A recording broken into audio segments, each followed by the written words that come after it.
Hello everyone, this is Aaron, and I play Magic way too much. Okay, I'm going to continue my Koth series, and today we're going to talk about mastering cards with Koth.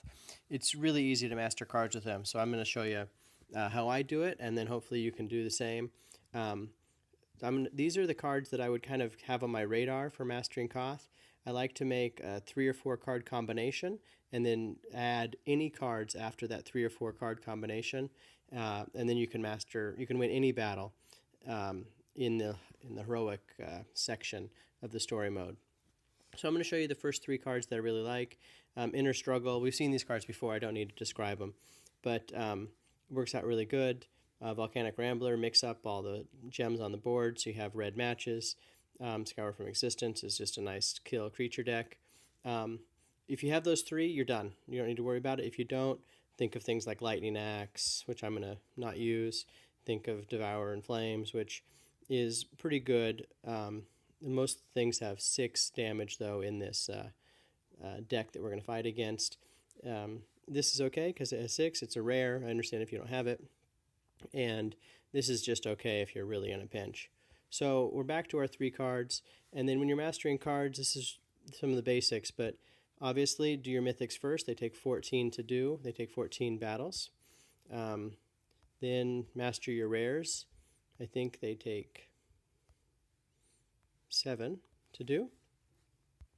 And then master your uncommons. That's just 4 matches. And as you can see, I just kind of took, I have 10 cards already. I just took the first cards I could see. The only key to any of these decks is have at least 4 creatures. If you have less than 4, you're kind of creature poor, so it doesn't quite work as well. But beyond that, you could have, like I have all 7, I have 7 creatures. You could have 10 if you really wanted. It'd be silly, but just use what you're mastering. So this is the story mode, and this is the heroic encounters, the very first one. And with the heroic encounters, you only have to fight for mythics 14 times, and I think with the other story modes, it's more than that, and if you play in quick battles, it's more than that. Again, story mode doesn't count against you when you lose. Not that you're going to lose too much, but you don't want that on your record. Okay, so we have a lot of people to choose from. My second choice is Gideon. Gideon, though, turn against uses a player's toughness and gives them that much damage. And Gideon has some that are that the power is weaker than the defender. But Nisa is really good. There's actually 5 creatures in Nisa. There's only 1 creature that is bad for us, and that's the name escapes me right now, but it's an 8/8, and every time it makes a match, every time you make a match, it gets perfect. It makes another Flying Thopter. So we're just going to match red matches and see how we go.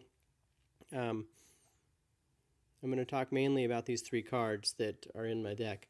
So I always want to destroy a creature in there, and their mana curve is really, really low on this, or high. They can't get anything out. All their things cost like 15 or something, and so you'll see they're so slow, which gives us a lot of time to get the deck up and going. So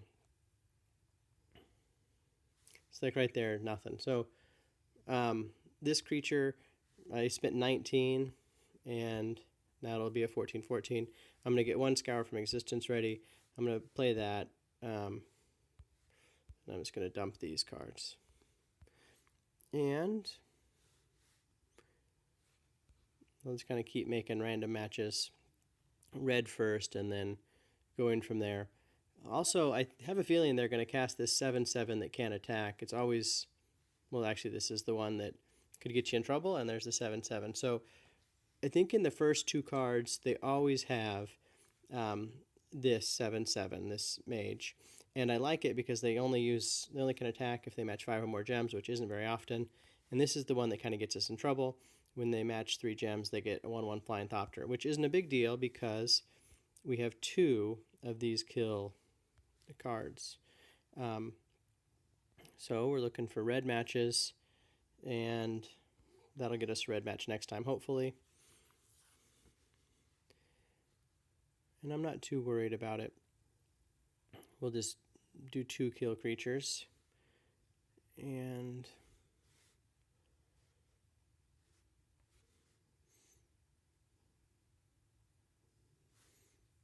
So let's kill the first one.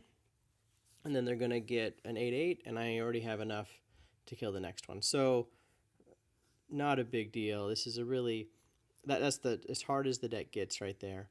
And so that's why I have the 2 cards that just kill any creature as opposed to 6 damage or 5 damage or something like that. So, but we all kind of know how to play. But again, this 3-card combination, I just showed you that the one of them just kills it. And any creature is going to do all this. Let's get Inner Struggle out there. So I'm prepared when they cast something else. And I do not kill that 7/7 because it just takes up one of their spaces. So, okay, here's another creature, and Inner Struggle works perfect on him. And we already have it queued up. So let's just use the ability because the game's going to be over soon, and I might as well use those loyalty during the game.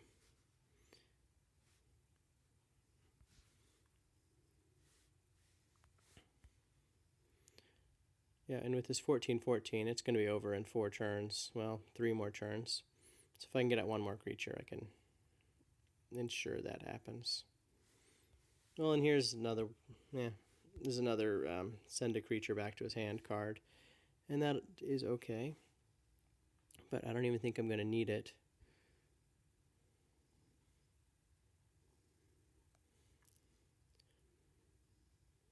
Well, that's going to delay us by 1 turn.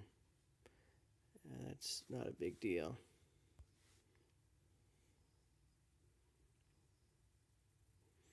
It was a nice cascade. And actually, I'm going to get 2 creatures out right here, which is nice. I am casting a mythic and whatever, but it's not needed for this deck. You can see that I'm killing the creatures as they come out, so even if the creatures only had a power of 5 or 6, we would still be killing them. It would just be a little bit slower. And that's it. Didn't take long. Let's see if any cards got mastered on that one. I'd already played with these a little bit, so they wasn't like the first one. I also like the Heroic Encounters because they give you 250 runes, which is awesome. Oh, good. It worked out. So there we go. We got one of the uncommons mastered, another uncommon mastered, which is perfect. So I took 8 damage. I could do that all day. And now actually I only have 6 cards to master because I'd already done the common. So now that I only have 6 cards to master and it's a 3-card combination, I'm going to let the other cards sit. And when I get up to 7, I'll play it. I don't want to put mastered cards in there and play this more than I need to. I have other things to do with my time. I'll start a new quick battle match. Thanks, guys. Have a good day. Like and subscribe, please. Comments also help me with the ratings.